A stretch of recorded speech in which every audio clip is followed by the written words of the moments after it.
സംസ്ഥാനത്ത് 1500ഓളം പോലീസ് ക്രിമിനലുകളുണ്ടെന്നാണ് സർക്കാർ ഹൈക്കോടതിയിൽ കൊടുത്ത റിപ്പോർട്ട്. അതിൽ എത്ര പേരെ പിരിച്ചുവിട്ട് കപ്പിത്താനെ? വിരലിലെണ്ണാവുന്നവർ മാത്രം. സംസ്ഥാനത്തെ ഉന്നത പോലീസ് ഉദ്യോഗസ്ഥർ ഗുണ്ടകളുടെ മധ്യസ്ഥതയിൽ ജരഞ്ജിപ്പിലെത്തിയ കഥ നമ്മൾ വായിച്ചു ചിരിച്ചു.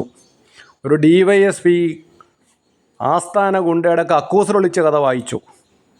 പെണ്ണ് കച്ചവടക്കാരായ പോലീസുകാർ, കൊട്ടേഷൻ ഗ്യാങ്ങുമായിട്ട് ബന്ധപ്പെട്ടവർ, വട്ടിപ്പലിശയ്ക്ക് കടം കൊടുക്കുന്നവന്മാർ, എത്രയോ ക്രിമിനലുകളെ, അതും ക്രമസമാധാന ചുമതലയിൽ.